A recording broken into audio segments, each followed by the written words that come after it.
Um discurso feito na noite de ontem pode ter dado início à batalha do século. Uma batalha que eu, sinceramente, pagaria ingresso para assistir de camarote, pois um dos oponentes é o ministro Alexandre de Moraes, que agora tem um novo inimigo número 1. Só que esse inimigo pode fazer com que ele se arrependa de ter nascido. Eu já vou mostrar isso para você, mas antes eu preciso falar sobre outro discurso, o de Lula, porque ele mostrou que tem um novo método para tomar propriedades privadas do povo brasileiro e usou um argumento que chega a ser criminoso para isso. Nessa última terça-feira, Lula esteve no município de Buri, em São Paulo, para participar de uma cerimônia de anúncio de investimentos para a UFSCar. Por sinal, deixa eu abrir um parêntese aqui. A campanha eleitoral que Lula tem feito, bancada com dinheiro do povo brasileiro, tem sido tão escancarada que até mesmo o jornal O Globo, um dos maiores centros do puxa-saquismo a Lula no Brasil, publicou matéria expondo essa situação patética. Veja essa manchete. Na corrida pela popularidade, Lula inaugura obras inacabadas, sem verbas federais ou bancadas pela gestão Bolsonaro. Enfim, voltando ao evento dessa terça, veja a imoralidade desse argumento de Lula. Em 24 horas, a gente estava com essa universidade no nosso poder, e é por isso que eu estou aqui numa homenagem a esse homem extraordinário, porque nos Estados Unidos, quando uma pessoa tem herança e ela morre, 40% da herança é paga de imposto. Uma fazenda dessa, se fosse vendida para os herdeiros, 40% era de imposto.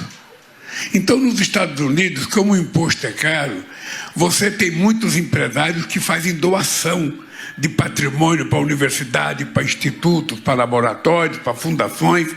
Aqui no Brasil você não tem. Você não tem ninguém que faça doação, porque o imposto de herança é nada, é só 4%. Então a pessoa não tem interesse em devolver o patrimônio dele. Primeiro, esses 40% citados por Lula são, na verdade, o teto do imposto cobrado com base em uma tabela progressiva de acordo com o valor do imóvel. Segundo, no sistema americano de cobrança de impostos, esse imposto sobre herança é feito tanto por tributo federal quanto por tributo estadual. No entanto, apenas 6 estados estão cobrando na prática esse imposto: Iowa, Kentucky, Maryland, Nebraska, New Jersey e Pensilvânia. Isso foi mostrado, inclusive, em uma matéria da CNN Brasil após essa declaração de Lula. Terceiro, hoje nos Estados Unidos, há isenção da cobrança desse imposto até determinado valor de patrimônio. Segundo o Brasil Tax, uma empresa especialista em consultoria tributária para brasileiros que decidem morar no exterior, em 2022 esse limite de isenção era de 12 milhões e 60 mil dólares por pessoa. Ou seja, se o patrimônio deixado não ultrapassar esse valor, o herdeiro não paga imposto. Portanto, esse argumento de Lula é uma completa distorção da realidade para defender sua ideologia socialista, que, por sinal, já é uma completa distorção da própria teoria do socialismo, pois a única coisa que Lula quer dividir é o patrimônio dos outros, mas o dele, jamais. Mas ainda tem um quarto ponto nessa discussão. Lula acha que 4% de imposto, como é pago no Brasil, é um valor insignificante. Agora vamos pensar aqui na seguinte situação. Uma família de classe baixa, composta por um pai, uma mãe e um filho. Após décadas de trabalho, os pais conseguem financiar uma casinha de 50 metros quadrados. Supondo que o menino acabou de completar 18 anos, ainda mora com os pais, está cursando uma faculdade e arrumou um emprego como estagiário em uma empresa. Se acontece dos pais dele falecerem, talvez por doença ou por um acidente, para que essa casa passe para o seu nome e ele continue tendo onde morar, ele precisa pagar esses 4% de imposto. Na melhor das hipóteses, essa casa de 50 metros quadrados, se for em uma cidade não muito grande e um terreno bem afastado do centro, vai estar avaliada em uns 250 mil reais. Nesse caso, o imposto que o filho teria de pagar seria de 10 mil reais. Ou seja, ele teria que desembolsar 10 mil reais só para ter o direito de continuar morando naquela casa. Agora eu pergunto, isso é insignificante? Você acha que um menino de 18 anos, de uma família de classe baixa, que tem um emprego como estagiário, vai ter disponível ali 10 mil reais só para dar para o governo? Essa fala de Lula é absolutamente desconexa da realidade. E pior, ele usou essa distorção absurda como argumento para dizer que as pessoas deveriam devolver seu patrimônio para o governo. Devolver o quê? Se esse patrimônio nunca foi do governo, caramba. Aliás, o governo não tem nenhuma de patrimônio, porque tudo que o governo tem, seja em bens ou em dinheiro, é do povo. O governo apenas administra, ou deveria administrar, o dinheiro que é do povo. Portanto, essa fala de Lula chega a ser criminosa de tão imoral. Ele consegue levar uma ideologia que já não funcionou em nenhum lugar do mundo a um nível doentio de distorção. Isso é o retrato de Lula.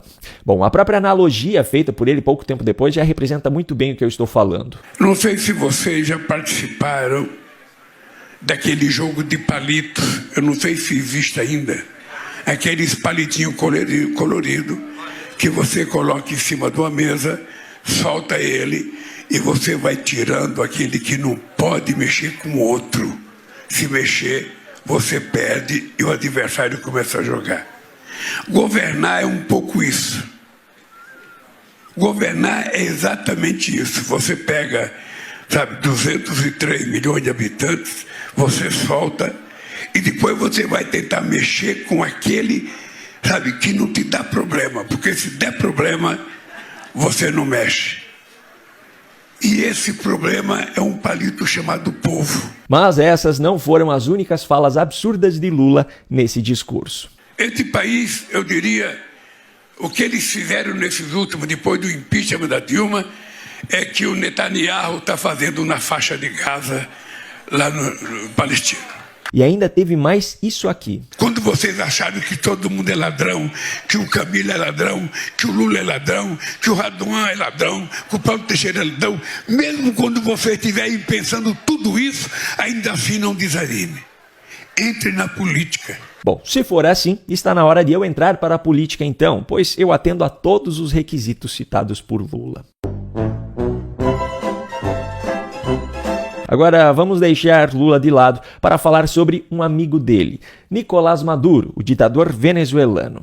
Em um dos seus últimos discursos antes das teoricamente eleições presidenciais da Venezuela, que acontecerão nesse domingo, dia 28, Nicolás Maduro disse isso aqui sobre o sistema eleitoral brasileiro. Que temos o melhor sistema eleitoral do mundo. Tem 16 auditorias. Y se hace una auditoría caliente, como ustedes saben, el 54% de las mesas. ¿En qué otra parte del mundo hacen eso? En Estados Unidos es inauditable el sistema electoral. En Brasil no auditan ni un acta en Brasil. Agora eu quero ver se Alexandre de Moraes vai incluir Maduro em um dos famosos inquéritos que investigam aqueles que criticaram o sistema brasileiro. Aliás, aqueles que criticaram só agora, nos últimos 2 anos, porque aqueles que criticaram antes, mesmo que de forma muito mais agressiva, como fez o próprio Flávio Dino, que hoje é ministro do STF, esses não precisam ser investigados, não é mesmo? Eu sei, Moraes já não é mais presidente do TSE, mas ainda é ministro do STF, o que na prática no Brasil lhe dá poderes infinitos. A desculpa de que a fala foi feita fora do Brasil não vai colar, porque Nicolás Ferreira chamou Lula de ladrão em Nova York, nos Estados Unidos, e mesmo assim foi aberto um inquérito contra ele. A desculpa de que é um cidadão estrangeiro também não vai colar, pois o jornalista português Sérgio Tavares foi interrogado pela polícia sobre as declarações que havia feito contra o sistema brasileiro. Que impeditivo poderia existir então para esse caso? Só que esse páreo para Moraes provavelmente não será tão cômodo como tem sido com os demais, para os quais Moraes pode simplesmente decretar uma prisão preventiva, incluir em inquéritos, enquanto esses precisam aguentar absolutamente calados.